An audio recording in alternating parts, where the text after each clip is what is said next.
அஸ்ஸலாமு அலைக்கும். Welcome to Khairun's kitchen. இன்றைக்கி நம்ம சேனலில் ரம்லான் ப்ரிப்ரேஷன் பார்க்க போகிறோம்.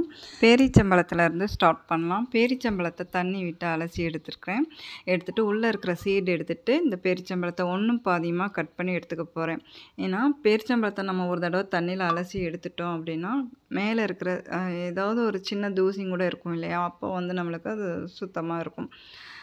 இது ஒரு மிக்ஸி ஜாரில் பேரிச்சம்பழத்தை கட் பண்ண பேரிச்சம்பழத்தை சேர்த்திட்டு கருப்பு திராட்சையும் வெள்ளை திராட்சையும் தண்ணியில் அலசி எடுத்துருக்கிறேன். அதையுமே கூட சேர்த்துக்க போகிறேன். சேர்த்துட்டு இதை நல்லா நைஸாக அரைச்சி எடுத்துக்கலாம். இந்த பேரிச்சம்பழத்தையும் திராட்சையும் நல்லா அரைச்சி எடுத்ததுக்கப்புறம் நான் என்ன செய்ய போகிறேன்னு பார்த்தீங்கன்னா, ட்ரை ஃப்ரூட்ஸ் நட்ஸ் லட்டு செய்கிறதுக்காகத்தான் இதை நான் அரைச்சி எடுத்துருக்கிறேன். அடுத்து நட்ஸை வறுத்து எடுத்துக்கலாம். இப்போ ஒரு பேனில் 1/4 கப் பிஸ்தா, 1/4 கப் அக்ரூட் சேர்த்துட்டு ஸ்டவ் ஆன் பண்ணி மீடியம் ஃப்ளேமில் வச்சுட்டு இது கூடவே 1/4 கப் வெள்ளரி விதையும் சேர்த்துக்க போகிறேன்.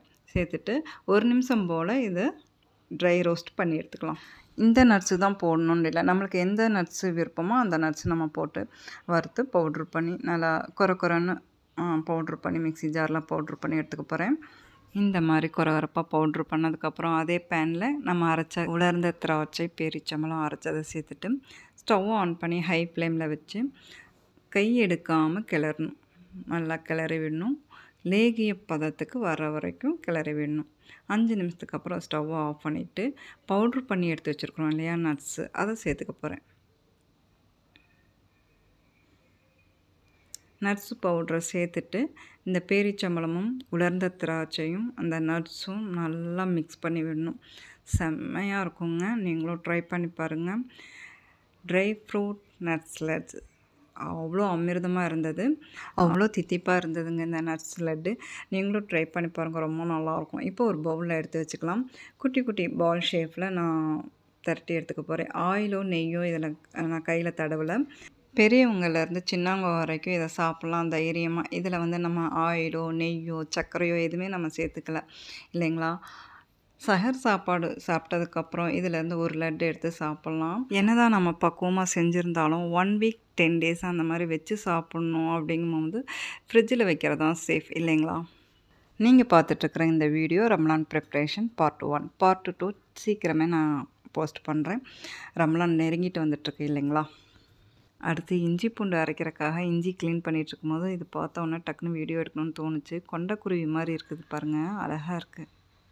அடுத்து இஃப்தாருக்கு சேலட் செய்கிறதுக்காக பாசிப்பயிரை முளைகட்டை விட்டு எடுத்து வச்சுருக்கிறேன். இது ஒரு பவுலில் எடுத்து வச்சுக்க போகிறேன். அடுத்து இஞ்சி பூண்டு அரைச்சி எடுத்து வச்சுருக்கிறேன். அதையும் ஒரு பாட்டிலில் எடுத்து வச்சுக்கலாம். இஞ்சியும் பூண்டும் சம அளவு எடுத்து நல்லா நைஸாக அரைச்சி எடுத்துக்கிட்டேன். இதில் உப்பு அல்லது ஆயில் சேர்த்துக்க போகிறது கிடையாது. ஃப்ரிட்ஜில் தானே வைக்கிறோம், கேடாது. சில பேர் என்ன பண்ணுவாங்கன்னா, இஞ்சி பூண்டு அரைக்கும் போது கொஞ்சமாக கல் உப்பு போட்டு நல்லா நைஸாக அரைச்சி எடுத்து ஒரு பாட்டிலில் போட்டதுக்கப்புறம் நல்லெண்ணெய் கொஞ்சமாக விட்டு நல்லா மிக்ஸ் பண்ணி எடுத்து வைப்பாங்க. நான் அந்த மாதிரிலாம் செய்யலை. இப்படி இருந்தாவே போதும். நம்மளுக்கு ஃப்ரிட்ஜில் வைக்கிறதுனால கெடாது இல்லைங்களா. இஃப்தாருக்கு வடை பஜ்ஜின்னு ஆயிலில் ஃப்ரை பண்ணி நம்ம சாப்பிட்றத கொஞ்சம் குறைச்சிட்டு இந்த மாதிரி ஹெல்த்தியாக முளைக்கட்டின பயிர்களை வச்சு ஒரு சேலட் ரெசிபி செஞ்சு சாப்பிட்லாம். ரொம்ப நல்லாயிருக்கும், ஆரோக்கியம் கூட இல்லைங்களா. அதோடு நான் தட்டைப்பயிரும் முளைகட்டை விட்டு எடுத்து வச்சுருக்கிறேன். இந்த சேலட் ரெசிபி இன்ஷால்லா இஃப்தார் வீடியோவில் வரும், அடுத்தடுத்து பாருங்கள். இதோட dry fruits nuts laddu ready பண்ணி வச்சுருக்கிறேன். அடுத்து சினமம் பவுடர், காடமம் பவுடர், ஏலக்காய் பொடி, கியூமன் சீரகப்பொடி, அடுத்து பெப்பர் மிளகுத்தூள், சோம்பு, அடுத்து ஃபெனுக்ரீக் வெந்தயப்பொடி. பேசிக்காக நம்மளுக்கு என்ன தேவையோ அதை நான் ஃபஸ்ட்டு ரெடி பண்ணிக்கிட்டேன். இது இல்லாமல் பசு நெய். சஹர் சாப்பாடுக்கு முக்கியமாக தேவைப்படுறது நெய், வத்தை, உப்பு கோணம் இதெல்லாமே தேவைப்படும் இல்லைங்களா. ஊர்லேருந்து வரும்போது எனக்கு அக்கா வத்தை கொடுத்தாங்க. அக்காவும் சரி அம்மாவும் சரி நான் ஊர்லேருந்து வரும்போது கண்டிப்பாக வத்தை கொடுப்பாங்க. நான் கேட்கவே தேவையில்லை, அவங்களே போட்டு கொடுத்துருவாங்க ஒரு கவர் எடுத்து. இது எனக்கு 4 படம் வரும். இந்த வத்தையில் இஞ்சி, சின்ன வெங்காயம், பச்சை மிளகாலாம் போட்டு வத்தை செய்வாங்க. இது கிழங்கு வத்தை. இது வரைக்கும் நான் வீட்டில் வத்தை போட்டதே கிடையாது. அம்மாவும் அக்காவும் எனக்கு ஊருக்கு போனால் கொடுப்பாங்க. நான் வேண்டான்னு சொன்னதே இல்லை, டக்குன்னு வாங்கிக்குவேன். எனக்கு வேலை மிச்சம் இல்லையா.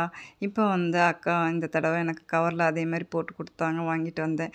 இது உப்பு காணம் போன பக்ரீத்தில் போட்டது. மீதம் இருக்குது. ரமலான் ப்ரிப்ரேஷன் பார்ட் 2 வீடியோவை கண்டிப்பாக எல்லோரும் பாருங்கள். இன்ட்ரெஸ்டிங்கான இஃப்தார் ரெசிபி வீடியோ தான் வரும். உங்கள் எல்லாத்துக்காக நாங்கள் துவா செய்கிறோம். எங்களுக்காக நீங்கள் துவா செய்யுங்க. இந்த வீடியோ இதோடு முடிச்சுக்கிறேன். இன்ஷா அல்லாஹ் அடுத்த வீடியோவில் பார்க்கலாம்.